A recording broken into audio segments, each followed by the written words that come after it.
So fairway woods for the GolfWRX Members Choice results here in 2025. Once again, we're joined by Brian Knudson from GolfWRX. I've got the fairway wood list, and similar to the drivers, but a couple of different names that are thrown into the top 5 here. So number 1 was Ping G440 Max. Then we have TaylorMade Qi35, the Qi35 family making an appearance there. Titleist GT2, the Callaway Elyte Titanium, and then the Titleist GT3 is the top 5 list for the fairway wood category. So what can you tell us about G440 Max? I mean, the Ping fairway woods, they seem like they're running away with this category quite a bit the last several years. What do you think about the G440 Max, Brian? I think it's a great fairway wood. I think when you look at G440 Max, again, the Max name kind of has this connotation in golf of like, oh, it's Max, it's only forgiving, it's only high launching, it's only that. And why, yes, I mean, that does do those things.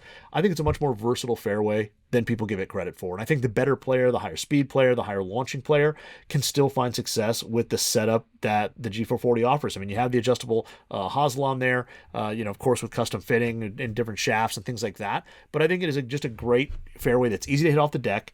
It's easy to launch. It's very forgiving. And when you set it down and look at it, it looks great. Again, we mentioned with the drivers, I think they really improved the sound and feel of the G440 line. And to me, that G440, the face is just a little bit deeper this year. And I think for that maybe a little better player who hits fairways more off the tee, that added face depth just gives you a little bit more confidence in hitting those tee shots. You don't have to kind of tee it as low and worry about it catching a little high in the face or anything like that.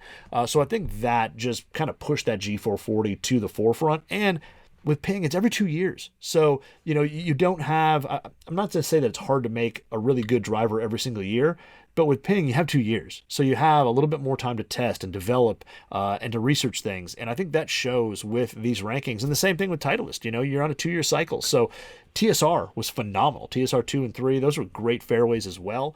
But you had 2 years for Titleist to develop GT. And when they came out, both those are phenomenal fairways as well. They're easy to hit. GT2 launches high.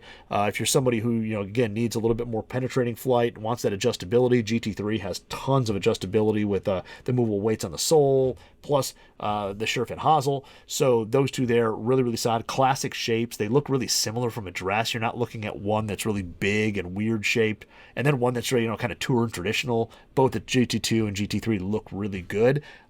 And to me, I love seeing that the TaylorMade Qi35 on there. I feel like TaylorMade has taken a little bit of a beating with the Qi35 series because the guys on tour aren't playing it. But if you go out and you go to your local second swing, your fitter, and you start hitting some fairway woods, I think you're going to be extremely impressed with that Qi35. It's long, it's hot, it's easy to launch off the deck. You can hit off the tee. Again, adjustability with having the hosel, the adjustable hosel now on there as opposed to Qi10. I think Qi35 was a legitimate step up from Qi10, and I think this list shows that people notice it. And just because their favorite tour pro isn't necessarily playing Qi35 in their bag, which, let's be honest, those guys play a different game than we all do. I don't care how competitive you are; they're playing a little different game. But it goes to show you that it is really a great fairway wood, and it is definitely worth a try if you haven't tried it yet. But I think the shocker out of all of them, Elyte Titanium. Typically the titanium fairways, they're phenomenal, but usually people don't. Not as many people jump into it, and typically it's because of the price. They're typically extremely expensive compared to traditional fairways, which are not cheap anyway. But the Elyte Titanium, I was kind of gaming this for a while, and I tell you what, saw some ball speed numbers that rivaled mini drivers, saw some easy to launch, very forgiving, very stable, and a good looking package. And I think Callaway nailed it. It was all just a price thing. Like, would people find enough performance to pay the extra money on top of a standard Elite fairway wood? And showing on this list, I think people definitely recognize that Callaway made a heck of a performer, and some people probably did find that the performance was worth the value. Yeah, I mean, clearly there's an interesting dichotomy, right, of this Qi35 that you mentioned. We have, yeah. On tour, the news, right, is that McIlroy and Scheffler aren't playing Qi35 drivers, and there's kind of this, like you said, a beating that TaylorMade is taking.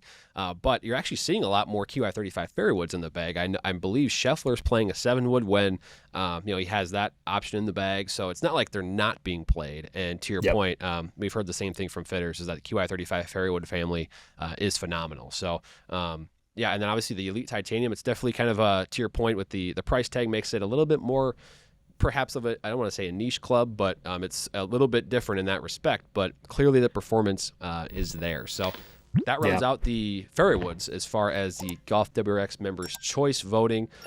Again, 5 really good models in that category.